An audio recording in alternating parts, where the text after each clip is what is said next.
שלום וברוכים הבאים לוובינר הראשון של גור קבוצת ביטוח ופיננסים. אני ברק סנדלר, משנה למנכ"ל הקבוצה, ואני נרגש לארח אתכם איתנו היום. זהו רגע מיוחד עבורנו, זוהי הפעם הראשונה שבה אנחנו פונים אליכם, לקוחותינו היקרים, במסגרת של וובינר מקצועי עם ערך מוסף אמיתי. המטרה שלנו היא לא רק להעניק לכם ביטחון ומקצועיות, אלא גם להעניק לכם ידע וערך מוסף.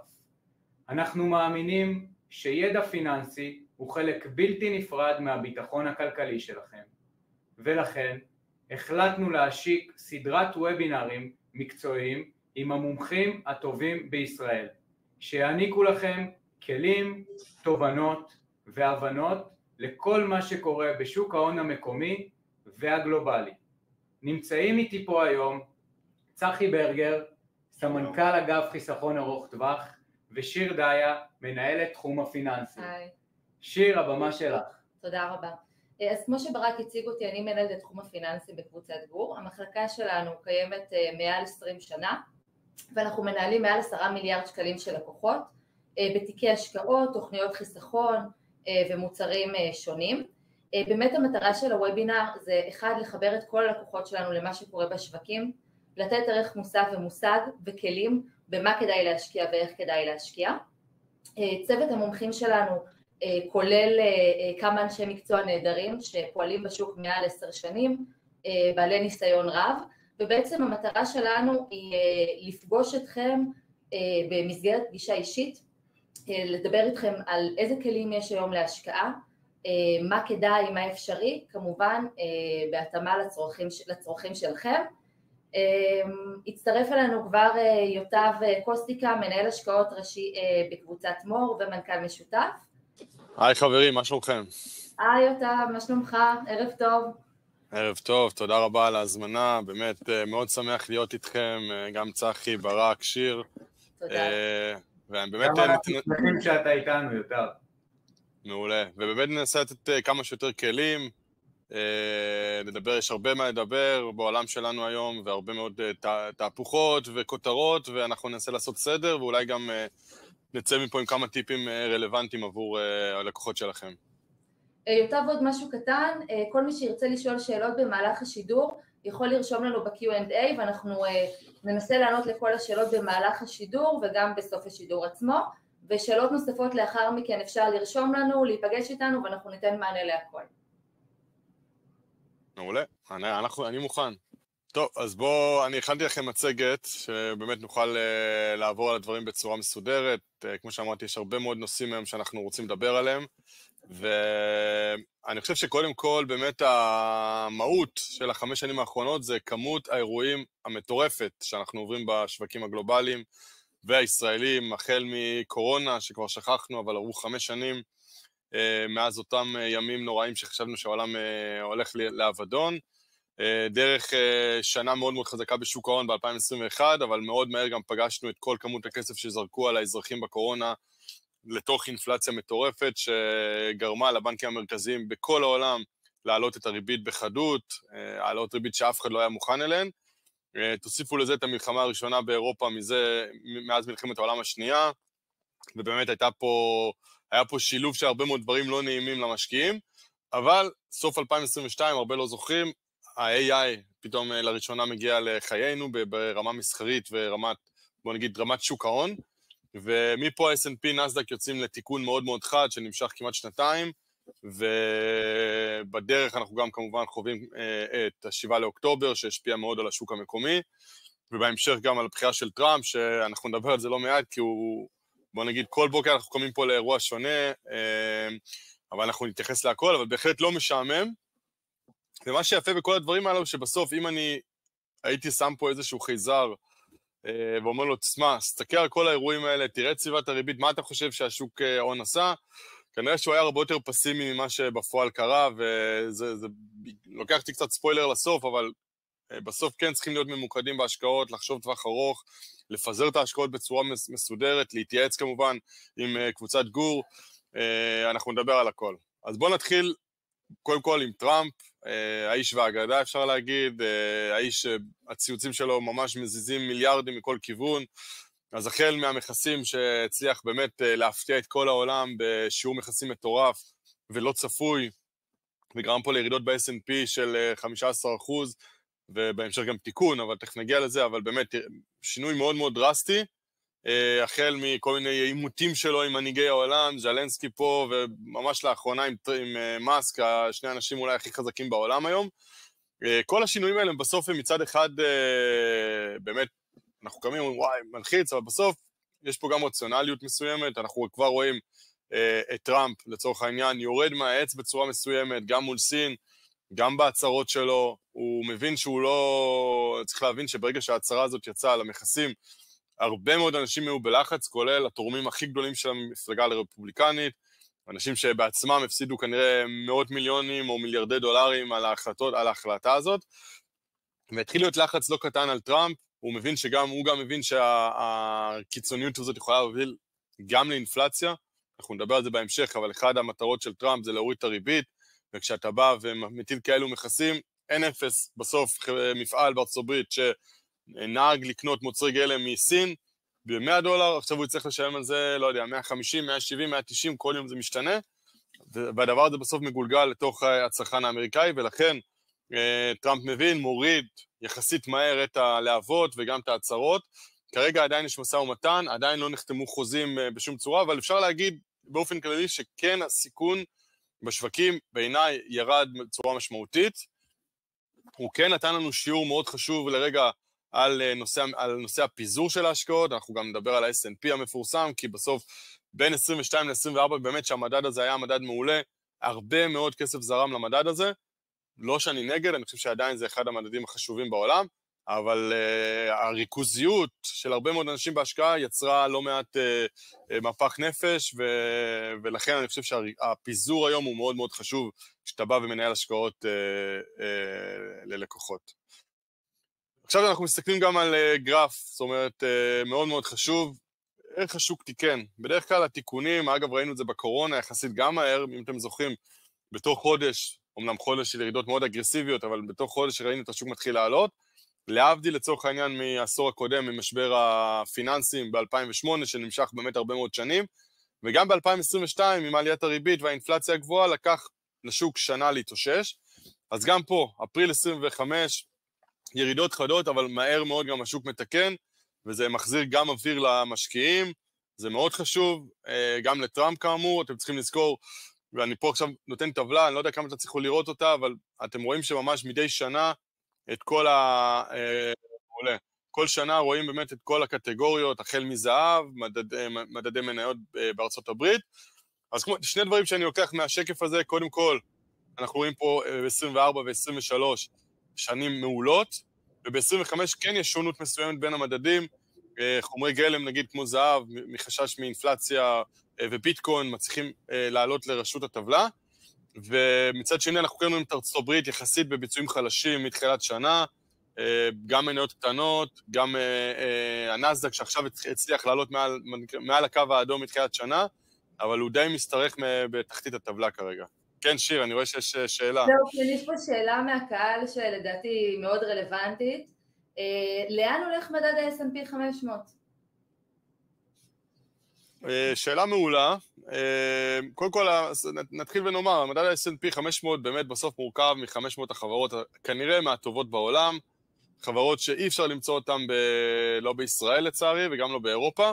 ולכן בסוף אנחנו מצד אחד, נגיע אולי לאלוקציה בהמשך, אבל מצד אחד אנחנו רואים כן את התמחור של המדד חוזר לרמות גבוהות היסטורית, זאת אומרת ראינו לרגע באפריל ככה יורד למכפיל 19, היום הוא כבר חזר למכפילים היותר גבוהים שלו בהסתכלות היסטורית, אז מצד אחד המכפיל הוא לא גבוה, המכפיל הוא גבוה סליחה יחסית, מצד שני אנחנו עדיין רואים את החברות הגדולות שקוראים להם השבעת המופלאות, שאני מנטרל בעצם את טסלה במקרה הזה מהחבורה הזאת, אבל באמת את ששת החברות הגדולות במדד ה-S&P ממשיכות להרוויח הרבה מאוד כסף, ממשיכות לצמוח בשיעור דו-ספרתי, וגם הרווחיות מאוד מאוד גבוהה, והן מצליחות להמשיך ומה שנקרא לסחוב על הגב שלהם את הכלכלה האמריקאית, ואגב צריך להגיד במקרה הזה שאנחנו רואים היום עוד סקטורים בתוך המדד ה-S&P, החל למשל מפיננסים, אפילו נדל"ן ככה התחיל להתאושש, כל מיני סקטורים שגם נכנסים לאיזשהו מומנטום חיובי ועוזרים לכלכלה האמריקאית, אבל מצד שני, אז שוב, בראייה שלי המדד ימשיך ויתפקד, אם כי בשיעורי תשואה הרבה יותר נמוכים מה שראינו בשנתיים של 23 ו-24, אני כן מעריך שנראה תשואה חד ספרתית חיובית, אבל אני בהחלט חושב שצריך לבוא ולחלק היום את ההשקעות גם באירופה, גם בישראל וגם באגרות החוב, ואנחנו נדבר על זה בהמשך. אוקיי, בסדר, תודה רבה יוטב, אני אתן לך להמשיך. בכיף, תודה. אז באמת, אם נראיתי את הגרף שוב, של כל אפיקי ההשקעה, אז בהחלט כרגע יש שונות,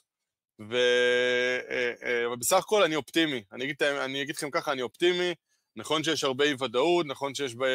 הרבה כותרות, אבל בסוף אנחנו קודם כל ברמת הריבית, ואנחנו תכף נדבר על זה,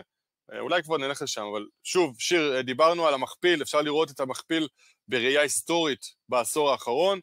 אני שם בצד את שנות ה-2020 אחרי הקורונה, כמו שאמרנו, היה פה הייפ מטורף, מכפילי רווח, אני מזכיר לכם, מכפיל רווח זה מודד את רמת היוקר או כמה המדד זול ביחס היסטורי, אז היום כמו שאתם רואים אנחנו אנחנו ברמות נוכחיות, זה מכפיל נוכחי לא נמוך, לכן צריך כן לדעתי להיות יותר זהיר, להתמקד בסקטורים יותר רלוונטיים לשוק ההון האמריקאי, וכמו שאמרתי לפזר את ההשקעות במגוון אפיקים נוספים. אז אולי זה גם מתקשר לנקודה של השיר, אבל בסך הכל אנחנו כן רואים, אנחנו רואים פה את רווחי החברות ביחס ל-GDP. זאת אומרת, אנחנו רואים שמצד אחד המכפיל לא נמוך, אבל מצד שני זה מבוסס על רווחים אמיתיים של החברות האמריקאיות הגדולות, ובכלל לא רק כן, גם חברות צריכה וחברות, כמו שאמרתי, פיננסים וכדומה. לכן בסך הכל אני מרגיש בנוח עם המדד הזה, אבל בהחלט מקום לפיזור. נקודה שמטרידה לא רק את טראמפ, שאתם רואים, אם אתם רואים, הוא כל שבוע מדבר על ולוחץ את הנגיד האמריקאי פאוול להוריד את הריבית, אבל גם אותנו כמשקיעים, מתי הריבית בארצות הברית תמשיך לרדת, וכמה היא תרד. עכשיו, אני אקח אתכם קצת להיסטוריה, כי גם ב-23 השוק צפה בערך 7 הורדות ריבית, בפועל לא ראינו שום הורדה, 24 גם היו ציפיות אגרסיביות להורדת ריבית של 7-8 פעמים, בפועל, אם אני זוכר נכון, הריבית ירדה פעמיים או 3, וגם עכשיו הריבית, גם את 25 פתחנו בציפיות מאוד חזקות להורדת ריבית, ובפועל מה שאנחנו רואים היום בחוזים, זה מה שאתם רואים, זה שהצפי לעוד שנה מדברת על 2 הורדות ריבית בלבד, זאת אומרת 0.5%. אגב, אני לדעתי, ואמרתי את זה גם בשנים קודמות, אני מאוד מאוד לא אופתע אם לא נראה את הריבית יורדת גם השנה. בסוף נתוני התעסוקה לא מסמנים איזשהו מיתון שמתקרב, נהפוך הוא, ראינו נתון תעסוקה ביום שישי יחסית חזק, לא חזק מאוד, אבל לא גם חלש, אין פה סימנים מעוררי חשש. אני כן מאמין נתחיל ולראות האטה בהמשך, כי בסוף, מה המכסים האלה עושים? תחשבו על זה שנייה, שימו את עצמכם כרגע בנעליים של איזשהו מנכ"ל בארצות הברית, מנכ"ל שצריך לקבל החלטות, האם הוא עכשיו מרחיב את המפעל, האם הוא אולי רוכש מפעל נוסף, האם הוא נכנס להשקעות גדולות, וכשאין לו את הוודאות הזאת של המכסים, מאוד קשה לקבל החלטות שמצריכות השקעה מצד החברות האמריקאיות, ולכן אני חושב שכן נתחיל לראות את ההאטה הכלכלית הזאת בהמשך, אבל מבחינת הריבית, לכן מי שבונה על איזושהי הורדת ריבית, אני לא הייתי בונה על זה כרגע. אגב, גם בישראל אפשר לראות שאנחנו מצד אחד, מצד שמאל, ציפיות האינפלציה, שזה מאוד מאוד חשוב, בסוף אנשים יש להם גם השקעות שצמודות למדד, יש להם כמובן משכנתאות שצמודות למדד, והרבה מאוד הלוואות אחרות שגם יכולות להיות צמודות למדד, ומצד אחד, ואנחנו רואים פה את הציפיות של האינפלציה, מצד אחד הם כן ירדו, זאת אומרת, נכון, היינו בשנים מאוד מאוד, בשיא האינפלציה, אם אתם זוכרים, הגענו למעל 5%, שזה היה, אגב, נמוך מהעולם. דווקא היום, המדד האחרון, אני מזכיר לכם, יצא 1.1%, כאשר כל החזאים צפו באזור ה-0.6, לכן דווקא היום ישראל נמצאת ברף עליון ביחס לעולם בהקשר האינפלציה, וגם ציפיות האינפלציה, כמו שאתם רואים בשקף, קצת עלו, ולכן אני חושב שההורדת ריבית כרגע בישראל היא לא על הפרק. אני חושב שהנגיד יהיה הרבה יותר זהיר, א', לראות מה ארצות הברית עושה, וב' כל לראות שבאמת הסימנים מעידים פה על איזושהי התמתנות, כי השכר ממשיך לעלות, המצב הכלכלי בסך הכל טוב, למרות המלחמה, ודווקא בגלל המלחמה אתה לא ממהר להוריד ריבית כל כך מהר,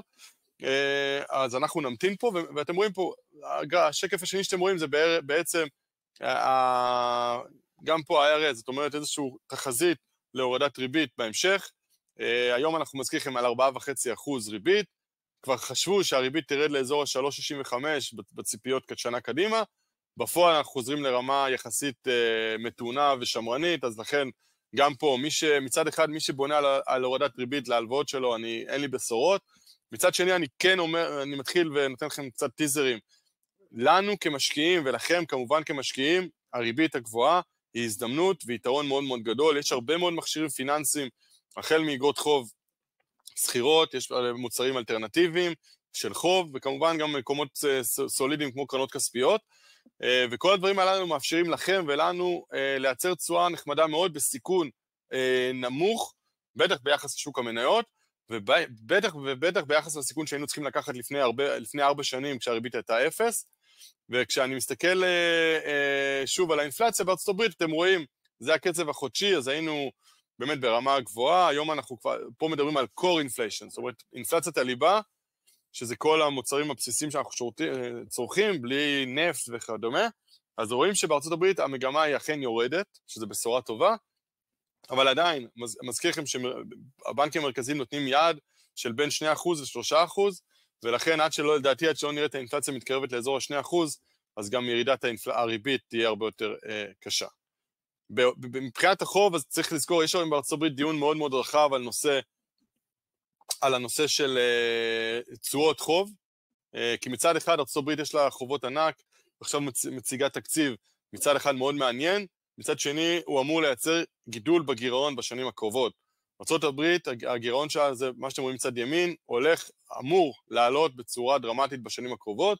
ולכן התשואות בארצות הברית מתקשות לרדת. למה? כי יש היצע מאוד גדול, הנפקות של אג"חים, מצד שני הביקוש הוא גבוה, אבל הוא לא מצליח לחסות את ההיצע הגבוה. וזה לא רק קשור לחוב הגבוה של ארצות הברית, זה גם קצת קשור לטראמפ, כי אחרי שהוא עשה את המכסים, הסינים התעצבנו, היפנים התעצבנו, והם התחילו למכור אגרות חוב אמריקאיות. ואני חושב שזה גם אחת הסיבות שטראמפ אמר, אוקיי, בוא נוריד שנייה את העניינים, בוא נחזור לדבר קצת, אבל בינתיים, מצד אחד, הריביות הגבוהות מטרידות את טראמפ ואת הנגיד, מצד שני, אני לא רואה סיבה שזה ירד, כל עוד הגירעון להיות כזה גבוה. שני באמת, טוב, אפשר באמת לדלג על זה, כי זה שוב, ממחיש את הגירעון, אתם רואים מצד שמאל, הגירעון האמריקאי מהתוצר הוא 8%, זה אחד הגירעונות הכי משמעותיים בעולם, אפילו ישראל בשנת מלחמה לא מגיעה, בשנה הנוכחית לא מגיעה לסכומים כאלה, אנחנו מצד אחד, בהחלט יש לנו את הבעיות שלנו, ומצד שני, המדיניות של הגירעון והמצב הכלכלי של המדינה, מאוד טוב ביחס למה שעברנו פה בשנתיים האחרונות, ואתם רואים את ארצות הברית, אתם רואים את יפן, זה מדינות שהיה הרבה יותר מתקשות להשתלט על הגירעון. עכשיו, זוכרים דיברתי קצת על המפעלים האמריקאים והמנכ"ל, אז זה בדיוק מה שגם משתקף בהרבה מאוד סקרים במשק האמריקאי, שרואים האטה כלכלית מתקרבת, גם בעולם וגם בארצות הברית. מזכיר לכם, האטה כלכלית יכולה בהחלט בהמשך להוביל להורדות ריבית. אבל כרגע אנחנו עוד בסקרים, זאת אומרת, הדעות של האנשים, של המנכ"לים הבכירים, וצריך להמתין, אבל בהחלט אני מאמין שהמשק האמריקאי ילך ויעט. אגב, באירופה, אם אתם עוקבים, כבר הורידו את הריבית 8 פעמים, הריבית כרגע היא 2%, בהחלט היבשת האירופאית תמיד הייתה פחות צומחת, ולכן היכולת להוריד ריבית היא הרבה יותר קלה. זה קצת ייקח אותי בהמשך גם לסקטורים שאנחנו חושבים שמעניינים כהשקעה. ובואו נדבר קצת איך מייצרים ערך. דיברנו מקרו, אז אני מסכם את זה, הרבה תנודתיות, הרבה כותרות. בסך הכל אפשר להגיד מצד שני שטראמפ הצליח להשתלט על הפאניקה שנוצרה, וזה כמובן חיובי, כי לאף אחד לא היה נעים במהלך אפריל לראות את התיק שלו יורד ב10%, מצד אחד. מצד שני, מאוד מאוד חשוב הפיזור, אגרות חוב, מייצרות אלטרנטיבה מעולה. אירופה נכנסת למעגל השקעות מאוד מאוד מסיבי, גם בתשתיות וגם בביטחון שמייצר הזדמנויות, וגם ישראל, על הכל אני אגע, אבל גם ישראל בסך הכל עם כל הבלגן מייצרת שוק חוב מעניין, מייצרת פתרונות השקעה טובים, וגם שוק המניות שלנו די מצטיין בחודשים האחרונים, אז אנחנו נדבר על הכל. בואו נעבור לשקף הבא, נתחיל עם חול ובכלל השווקים הגלובליים. ארצות הברית באופן כללי, אז כן, S&P 500 זה המדד המפורסם בעולם, כמובן גם נסדק, ולא סתם, כי יש שם, כשאנחנו בוחנים היום במור את התזות הכי חזקות בעולם, זאת אומרת מקומות שאנחנו חושבים שבשנים הקרובות יובילו את הכלכלה העולמית, אז אנחנו באמת רואים קודם כל את ה-AI, בינה מלאכותית, זה מקום, אין ספק כבר לאף אחד, NVIDIA, אתם רואים את התוצאות שלה, כל החברות האמריקאיות משתמשות בזה, הרבה מדווחות על התייעלות מאוד משמעותית, על מחירות מאוד גבוהות של שבבים, וזה העתיד, אין מה לעשות, אנחנו רק בתחילת המהלך, ולצורך העניין, ישראל, החשיפה היחידה שעל AI בשוק הסחיר, זה דרך שתי חברות שבבים, 2.5 חברות שבבים, ודווקא אנחנו לא כל כך נהנים מהדבר הזה שנקרא בינה מלאכותית, למרות שאנחנו סוג של סטארט-אפ ניישן, וכנ"ל באירופה. לכן AI זה נמצא בארצות הברית, בואו ניקח סייבר סקיוריטי, דווקא זה אנחנו כן חזקים בישראל, אבל לצערי אנחנו לא מקבלים את זה במדדי המניות, כנ"ל לא באירופה, ארצות הברית זה המקום הגדול ביותר לעולם הזה, מחירות אונליין, דאטה סנטר, כל המגמות המאוד מאוד חזקות אנחנו נקבל בארצות הברית, לכן בראייה שלי, שאני בוחן את תיק המניות שלי, עדיין אנחנו צריכים, המרכז המשקל צריך להיות בארצות הברית, אבל לא 100%, לא S&P, אני זוכר שעשינו את המצגות לפני כמה חודשים, ואמרנו, האנשים שכחו, אבל ה-S&P יודע לרדת, כמו שירד ב-2022, ופתאום קיבלנו את זה ב-2025, בחודש אפריל, ומי שהיה מפוזר היה מקבל תיק הרבה יותר מאוזן, ואני חושב שזו מסקנה שלמדנו, כי בסוף לא שילמנו עליה יותר מדי, כי השוק די תיקן מהר, אלא כן, אני בטוח שאם הקשבתם לגור, לא מכרתם בשפל, אלא אולי אפילו שיפרתם עמדות, אבל שוב, אני אומר, למדנו שני דברים, א', הפיזור הוא חשוב, ב', לא לעשות פעולות בפאניקה, או באיזשהו מתח. כן. יוטב, סליחה שאני מפריעה, אבל ככה שאלה מאוד מעניינת, ששאלו אותי על השוק האמריקאי, מישהו בעצם שואל, אם טווח ההשקעה שלו הוא יחסית קצר,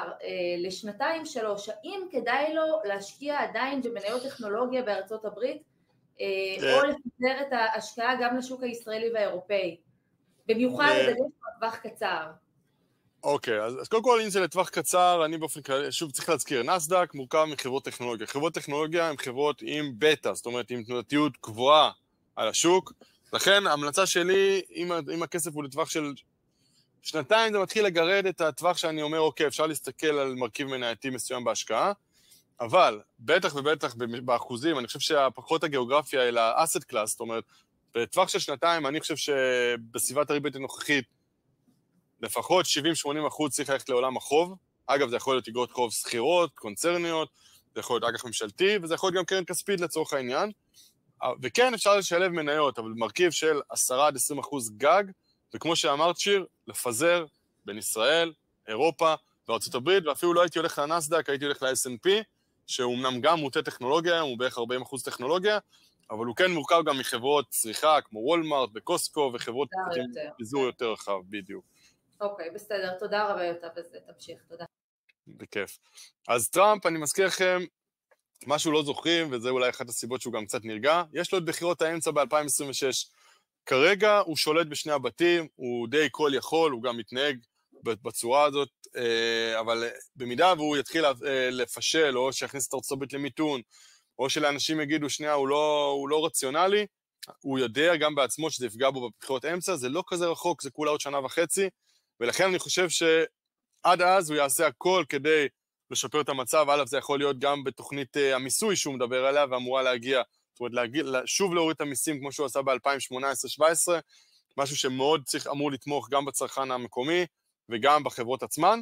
אז לכן הוא כן ער והוא כן קשוב, צריך לזכור את זה, הוא לא הולך להשתגע,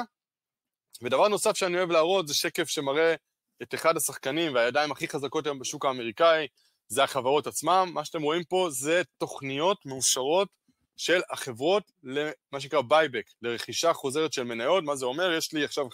מייקרוסופט יש לה $100 מיליארד בקופה, מזומן, אין לה מה לעשות, היא קונה את המניות של עצמה, ואתם יכולים לראות שלאורך השנים, הסכומים האלה הלכו וגדלו, היום יש תוכניות מאושרות, לא הערכה, תוכניות מאושרות של החברות של כמעט $400 מיליארד, והן מאוד מאוד פעילות בשווקים,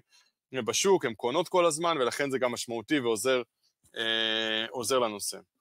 אחד הדברים שבאמת דיברתי עליהם זה פיזור ההשקעות, ואני חושב שזה מאוד מאוד קריטי היום, זה מאוד חשוב גם לסטיית התקן של התיק, גם לייצר הזדמנויות, אגב גם מוצרים אלטרנטיביים, כמובן במוצרים אלטרנטיביים יש צורך בבדיקה הרבה יותר מעמיקה, היא להתייעץ, אני בטוח שהחבר'ה של גור יודעים לעשות את זה מעולה, אבל כן אפשר לשלב את זה במרכיב התיק הכולל, עם כל הדיסקליימרים המקובלים, וזהו, אני חושב שדיברנו על זה קצת מספיק, אז מקום שאני ככה אוהב להסתכל עליו זה נושא התעשיות הביטחוניות, כי זה נושא מדובר מאוד והרבה מאוד כותרות נאמרו עליו. יש פה שני אלמנטים, הראשון זה האלמנט האירופאי, שהוא Game Changer אמיתי בעולם, מה שאתם רואים משמאל זה בעצם את תקציב נאטו, 1.3 טריליון דולר, מתוך ארצות הברית כמעט 800 מיליארד דולר, בא טראמפ ואומר, חבר'ה, נגמרה המסיבה, אתם צריכים להתחיל לממן את עצמכם לבד, להגן על עצמכם לבד, ארצות הברית לא צריכה לממן את זה, ואגב, אני חושב שהוא די צודק בהקשר הזה. האירופאים, אפשר להגיד, האמת, לטובתם, התעוררו מהר הפעם, כי בדרך כלל הכל נורא איטי, ובטח הנושא הזה שטראמפ מחזר או חיזר אחרי פוטין, מאוד הכניסה אותם לפאניקה, ובעיניי זה, במידה ופוטין אכן יצא מהמלחמה הזאת כמנצח, אני חושב שאירופה תיכנס למלחמה קרה מאוד מאוד,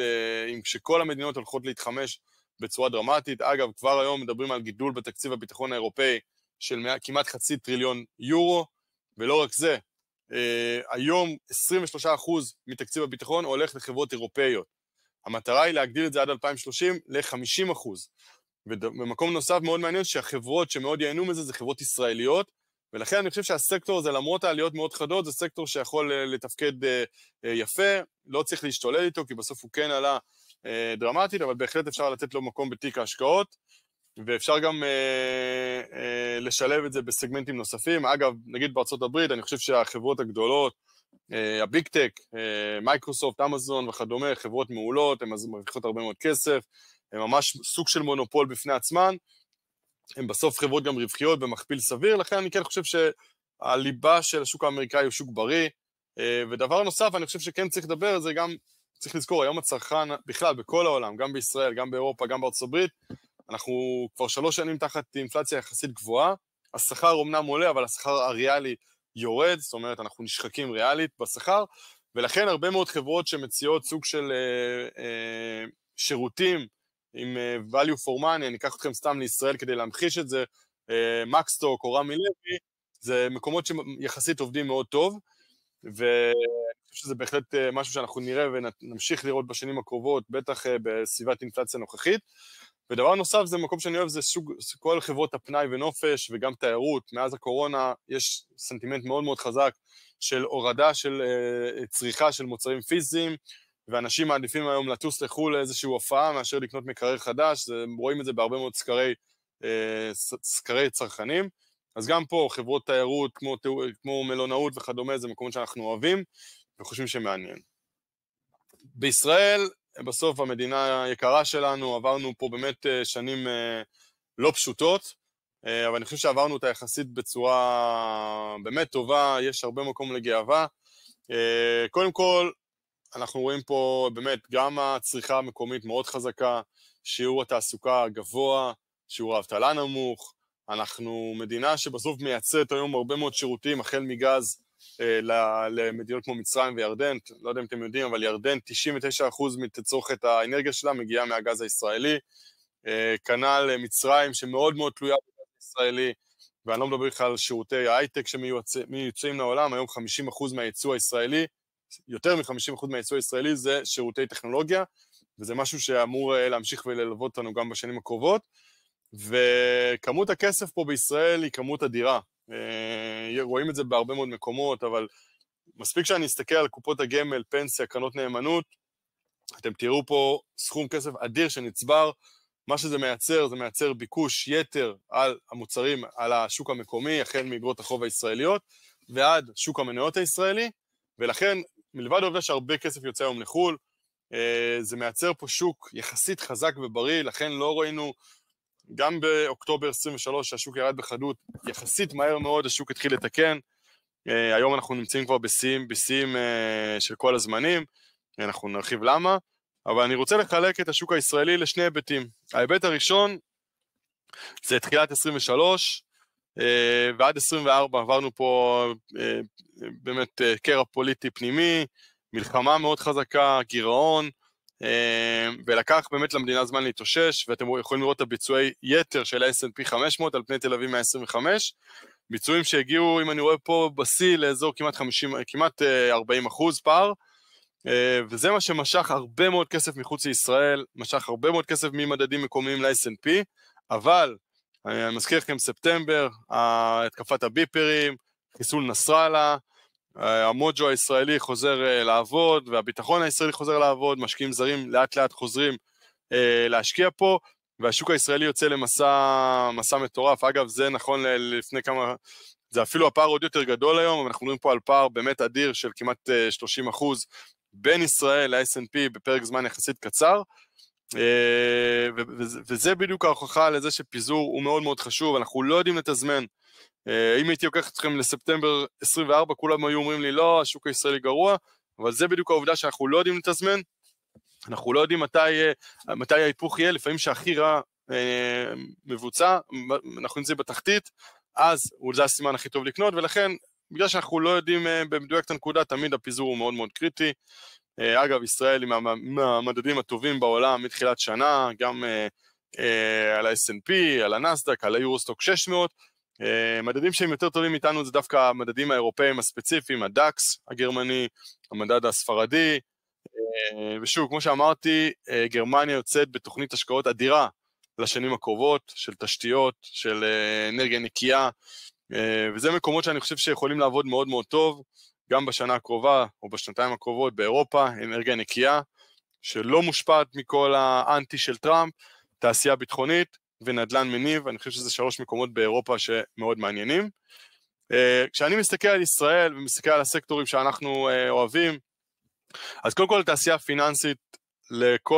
לכל הנגזרת שלה בעיניי מאוד מעניינת, החל מבנקים, חברות ביטוח ובתי השקעות, אנחנו רואים פה באמת שינויים משמעותיים במערכת הבנקאית, בצורה על ההון שהיא מייצרת, ולמרות שהמדדים האלה עלו בצורה דרמטית, אני עדיין חושב שזה מקום מאוד מעניין להמשך, כנ"ל חברות ביטוח, בתי השקעות, כמו שאמרתי, תעשייה ביטחונית זה מקום שמאוד ייהנה מהגידול באירופה, אבל לא רק באירופה, מה לעשות, הייתנו פה מלחמה, ועדת נגל היא ועדה שהולכת לדחוף פה להתבסס הרבה פחות על השוק העולמי, אלא על ייצור מקומי, ובכלל לשנות את כל דוקטורינת הלחימה של ישראל, אז שוב, חברות ישראליות ייהנו מזה, תשתיות, מזכיר לכם, אנחנו בסוף, יש הרבה לבנות פה, אני לא מדבר בכלל אם איפשהו נהיה חלק משיקום גם עזה בעתיד, אם יהיה דבר כזה, אז חברות תשתיות מקום מעניין, צריכה מקומית, בעקבות הטיל החותי שנחת פה, אז מוכיח לנו שכל עוד המלחמה נמשכת, החל מחברות כימונאות, כמו חברות סופרמרקטים, חברות צריכה מקומית, גם חברות תעופה מקומיות, יכולות לעבוד פה היטב, כי פשוט הרבה יותר ישראלים נמצאים בישראל מדי יום, ביחס למצב טרום המלחמה. שיר, את רוצה לשאול שאלה? יש פה פשוט שאלה שחזרה על עצמה כמה פעמים, בעיקר בקרב לקוחות שמנהלים גם בעצמם איזשהו תיק השקעות, ושואלים אותי בעצם איך מוצאים את המניה שמתאימה בשבילי. אוקיי, אז למצוא את המניה המתאימה בשבילך, יהיה לי קשה להגיד. אני כן יודע להגיד שלפזר השקעות זה משהו שהוא הרבה יותר נכון בעיניי, בטח ללקוחות שהם לא ביום יום שלהם כל היום מסתעסקים וקוראים דוחות ומנתחים ומשווים לעולם, אלא דווקא פיזור של מניות, סל של מניות זה יכול להיות א' כתיק מנועה, זה יכול להיות כקרן נאמנות שמפזרת, וזה יכול להיות אולי הרבה מאוד אפשרויות או אחרות, כמו מוצר פנסיוני כזה או אחר, כמו גמל להשקעה, שבסוף מאגד הרבה מאוד השקעות ביחד. שוב, אנחנו כיועצים לבוא ולהשקיע מניה אחת, אני כן יכול להמליץ על הרבה מאוד ספרים וחומר מידע ללמוד איך מנתחים חברות, מה שכן אני אגיד, אני ממליץ לא ללכת למקומות של מסחר יומי ומניתוח טכני, כי זה מקומות שסטטיסטית 90% מהאנשים מפסידים את הכסף, אז אולי מה לא לעשות, כן. אוקיי, בסדר, טוב, אני מקווה שזה ענה לכולם. תודה, יוטב. בכיף.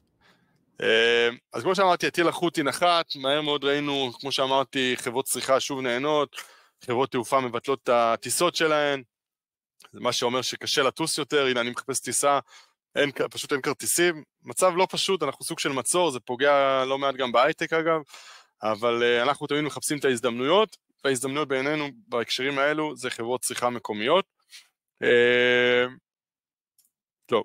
בואו נדבר קצת על נדל"ן, כי נדל"ן זה בסוף נושא שכן מעניין הרבה מאוד אנשים, גם בעיקר הכותרות היום הם סביב הנדל"ן למגורים, קודם כל אני חושב שבהחלט זה סקטור שנמצא ככה תחת לחץ, צריך להבין שהריבית הגבוהה מצד אחד פוגעת בצד הביקוש, אנשים פחות רוצים לקנות דירות כי המשכנתאות יקרות, מצד שני היזמים עצמם שבונים את הפרויקטים צריכים להתמודד עם עלויות ריבית גבוהות יותר ולכן הרווחיות של הפרויקטים יורדת, כוח העבודה התייקר נורא, עלויות הבנייה התייקרו מאוד, ובסוף ניסו למצוא איזשהו פתרון עם מבצעי 80-20 שבטח אתם כולכם מכירים, אבל בנק ישראל קצת מנסה להגביל את זה, לכן יש לא מעט קשיים, הרבה פעמים שואלים אותי אגב מה עדיף לקנות דירה או לקנות מניות של חברות מגורים, זו שאלה מעולה, כמובן שזה מאוד תלוי ספציפית מה ההשקעה, אבל היום שקונים דירה להשקעה, צריך לזכור, התשואות הן לא גבוהות, הן 2.5-3%, אפשר להגדיר את זה אולי תשואה ריאלית, אבל עדיין עלויות המימון גבוהות, עלויות השיפוץ גבוהות, לכן צריך לקחת את זה בחשבון, השוק השכיר יש לו הרבה מאוד יתרונות בהקשר הזה, כי הוא מאפשר קודם כל גם פיזור של יזמים, במקום שאני אקנה, אני יכול לקנות את היזם הכי גדול בישראל, האור, הדימרי, לא משנה מה, שדי עושות בשבילי את העבודה, ומורידות את הסיכון, אמנם זה יותר תנודתי, אבל אני חושב שבהסתכלות היום זה לא רע, מצד שני, אני כן חושב שנדל"ן מניב היום בישראל הוא מקום שיכול להיות מעניין להשקעה, אמנם הריבית לא צפויה לרדת בטווח המיידי, אבל בהחלט החברות הגדולות גם מחכות דיבידנד יפה של 5-6%, גם אם יחסית במינוף נמוך, ובסוף הן משלבות גם פה פיזור של נכסים, החל מלוגיסטיקה, מסחר, משרדים, ובסוף השילוב הזה הוא שילוב ברמת סיכון בעיניי נמוכה. בואו נדבר על המתח, כי המתח, ובעיקר השקל והחשיפה שלנו לשקל, כי אני אומנם דיברתי אומנם על הדולר, על ה-S&P, אבל צריך לזכור, אחד הדברים שמאוד מאוד חשוב להבין לנו כישראלים, שחיים בשקל, מרוויחים בשקל ומוציאים בשקל, זה שבסוף ה-S&P אתה משקיע בשני דברים, אחד, 500 החברות הטובות, אבל אתה גם משקיע בדולר, ולכן בעיניים שלי, ואני ראיתי לא מעט לקוחות שהשנתיים האחרונות יצרו להם הטיה מאוד גבוהה, לא רק לחול, שזה עוד בסדר, שוב, כשאני אומר על ישראל, בסוף ישראל היא סוג של זבוב קטן בכלכלה העולמית, אז כן, כשאני מדבר על מניות, אני חושב שכן נכון באמת להיחשף משמעותית לחול, אפשר לעשות את זה אגב במוצרים מגודרים, אבל בסוף ה-S&P צריך לזכור, הוא מדד שחשוף לדולר, ולכן מישהו שעכשיו לצורך העניין מוצד עצמו 90% חשוף לדולר, מפסיד פעמיים, גם מירידת ה-S&P וגם מירידת הדולר, ושאתם שואלים אותי מה יהיה קדימה עם הדולר,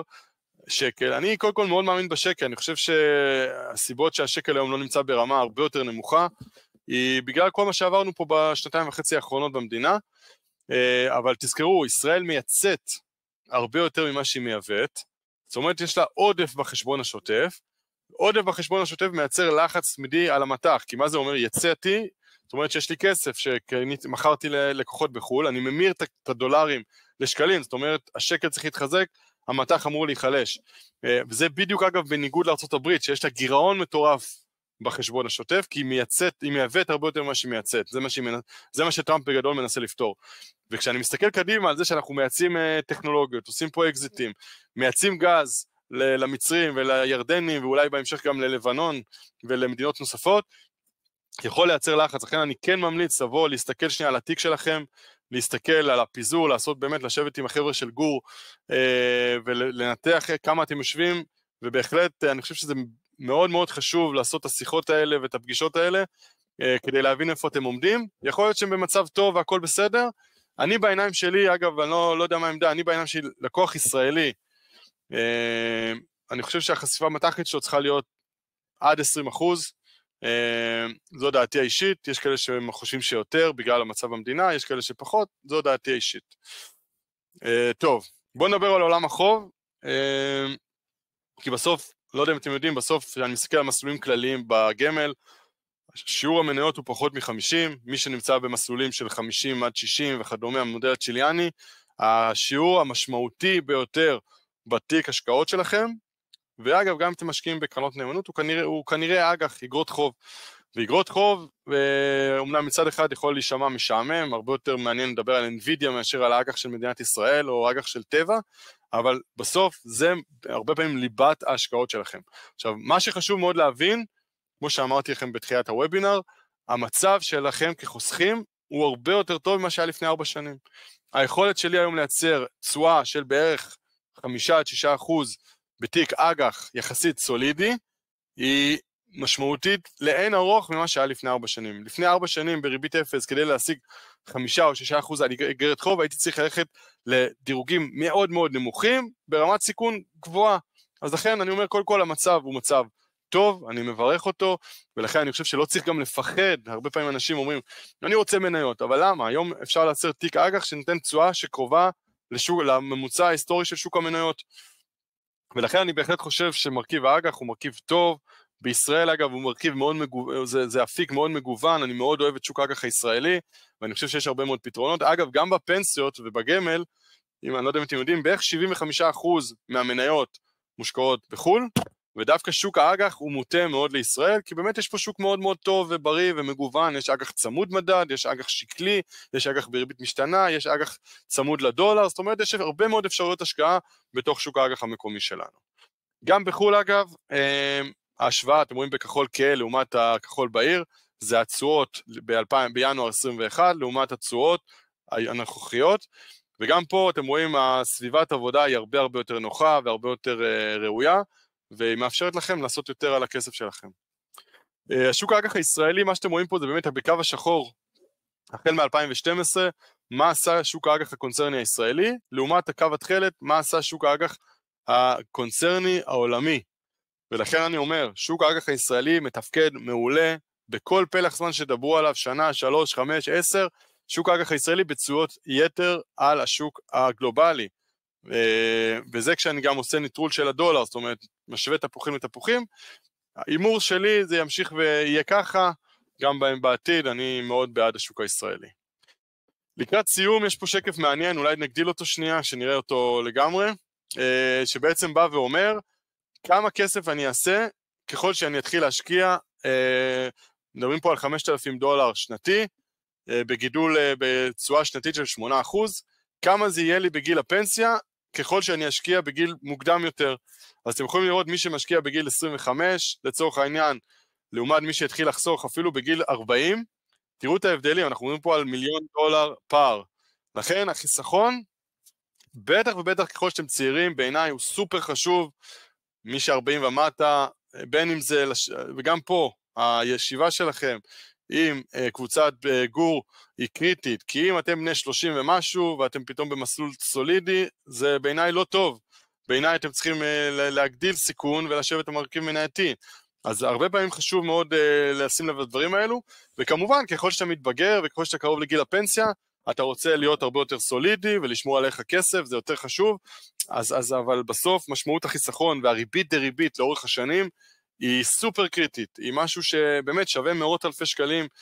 בסוף הדרך, שמגיעים לפנסיה ורוצים לשמור על רמת חיים, לכן אני חושב שזה מאוד מאוד חשוב לשים על זה את הדגש ולהתמקד בזה, ופה גם בוא נשים את זה שנייה בגדול, כי זה בסוף שוק ההון הוא הרבה מאוד פסיכולוגיה, אני לא יודע אם אתם רואים, אבל בעצם רואים את הסייקל של שוק עולה, ואז אומרים, יו, איזה מזל שלא חיכיתי, ואז שהוא יורד בתחתית, אומרים, זהו, אני מספיק, אני מוכר הכל, ובסוף בסיר אתה אומר לעצמך, איך לא הייתי יועץ השקעות. עכשיו, לא סתם פרסי הנובל האחרונים בכלכלה, הם הולכים לכלכלה התנהגותית, כי זה ידוע שההפסד, התחושה שלנו האישית מהפסד בעולם ההשקעות, היא הרבה יותר כואבת מהרווח שאנחנו חווים בהשקעות מוצלחות. וההפסדים האלה גורמים לנו הרבה פעמים פעולות רגשיות שמייצרים טעויות. לכן אני תמיד אומר, אתה מרגיש שאתה לא בשל לתנועתיות, תעבוד עם מישהו שמייעץ לך, שעוזר לך, שיודע לכוון אותך כשהשוק בתחתית ויורד כמו שהיה באפריל, וגם ידע פתאום לאזן אותך ולהגיד לך שה-S&P בסי, להגיד לך חביבי, נכון, זה היה שנתיים טובות, אבל לא לעולם חוסן, בוא נגוון את ההשקעות. לשינויים ולהחלטות האלה שנעזרים במקצוענים, יש הרבה מאוד משמעות, ובעיקר צריך להיזהר מהחלטות רגעיות שמונעות מהרגש. ולסיום ה-S&P, גם פה שקף שאני אוהב להראות, כי הוא לוקח שלל אירועים, קורונה ומלחמות, ולאורך באמת מ-1990, שלל אירועים, בסוף השקעה לטווח ארוך. לכן ששאלתם אותי על השקעה לשנה או שנתיים, אני לא יודע מה יהיה. אני יודע שבאגרות חוב אני מקבל ריבית, מקבל אג"ח את מה ששמתי, אני מקבל את הריבית, נראות הרבה יותר גבוהה. בשוק המניות, הנראות מן הסתם היא פחות גבוהה, יש תנודתיות, אבל שמסתכלים לאורך השנים והשקעה ארוכת טווח, אין משהו שיכול לנצח את שוק המניות, ולכן המלצה שלי כמובן בהתאם לגיל ובהתאם לייעוץ שאתם תקבלו, למנן את זה בהתאם לגיל שלכם, וכמו שאמרתי, לא לפחד לקחת סיכונים בגילאים צעירים יותר, וכן אולי להיות זהיר יותר ופחות גרידי בגילאים שמתקרבים לקראת הפנסיה. ולסיום, הציטוט שאני, כמובן לפני שאלות, אבל הציטוט שאני הרבה פעמים אוהב לסיים איתו, זה ששוק ההון הוא המכשיר הכי טוב להעברת כסף מחסרי הסבלנות לסבלניים. כמובן זה ציטוט של וורן באפט, בטח ובטח ב5 שנים האחרונות, עם כל שלל האירועים שהיו פה, אני חושב שזה ממחיש את המשפט הזה בצורה הטובה ביותר. מי שפעל בפזיזות, גם בקורונה, גם ב-2022 וגם באפריל, בעצם מוצא את עצמו בפיגור מאוד משמעותי ביחס למדד, ולכן הנושא הזה הוא מאוד קריטי בעיניי. סבלנות, התייעצות ופיזור השקעות, זה בעיניי 3 הנקודות החשובות שאני בכל מקרה רוצה להעביר לכם בוובינר הזה. יוטב, תודה רבה, זה היה ממש מעניין. טוב, הצטברו פה המון שאלות במהלך הוובינר. אני מניח שיש שאלות, נחכה לשיר רגע. כן, אז אני ככה אבחר ממש כמה שאלות שחזרו על עצמם לא מעט. אחד, זה האם יש סיכון בהשקעה דרך כלי שנקרא קרן כספית? אוקיי, אז קרן כספית. קודם כל, מוצר קרן כספית הוא מוצר מעולה, הוא מוצר שהוא ללא עמלת קנייה ומחירה, ללא דמי משמרת, והוא מוצר שבסוף נותן לכם פתרון לטווח קצר, או למזומן. אני לא יודע אם אתם יודעים, אבל הבנקים מרוויחים המון כסף מזה שאנשים משאירים את הכסף שלהם בעו"ש. אני תמיד אומר, חבר'ה, אם אתם רוצים לתרום לבנקים, מעולה.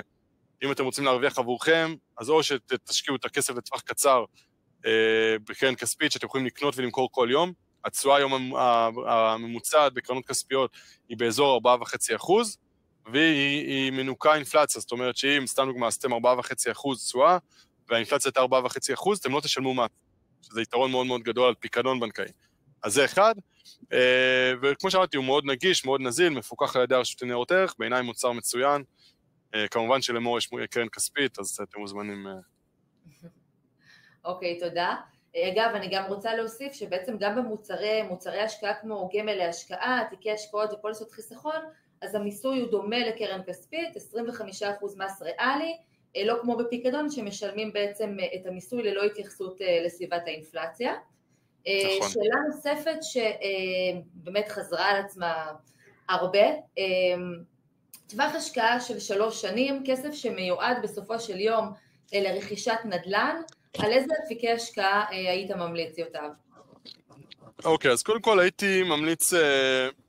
ל3 שנים וכסף שאתה יודע שאתה צריך לדירה, הייתי ממליץ על חשיפה לא יותר מ-25%,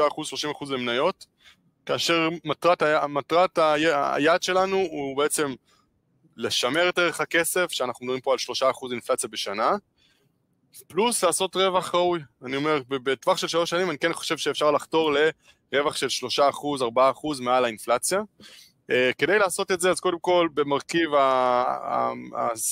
המרכיבים של התיק, אז כמו שאמרתי, 70% אג"ח, בתחום האג"ח אפשר בעיקר אג"ח קונצרני וקצת אג"ח ממשלתי, ובתחום המניות, כמו שאמרתי, שבערך 70% אני חושב שארצות הברית, וחלוקה של יתרת ה-30% בין אירופה לישראל, אבל לא להגדיל. אני חושב שהנקודה הכי חשובה בשאלה הזאת, בטח לטווח של 3 שנים, ובטח שהכסף מיועד לדירה, לרוב האנשים זה הדירה הראשונה או השנייה, הוא בהחלט לא לעבור את מרכיב המניות של יותר מ-30 ו-25%, להיות ממושמעים ולהסתפק באמת בתשואה שהעולם החוב יודע לתת היום. אוקיי, ובנוגע נגיד לחשיפה למטח? אז